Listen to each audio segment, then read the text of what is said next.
Hello, in this video I will show you how to change search engine into a custom one on OUKITEL WP23.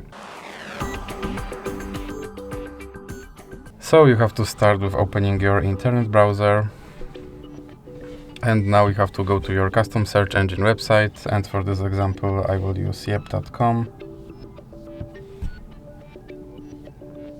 And now you have to search something using your custom search engine.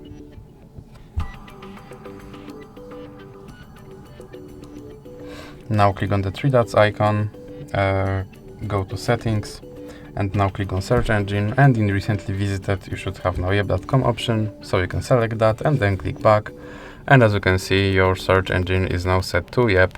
So that's it for this video. If you liked it, please remember to leave like and subscribe.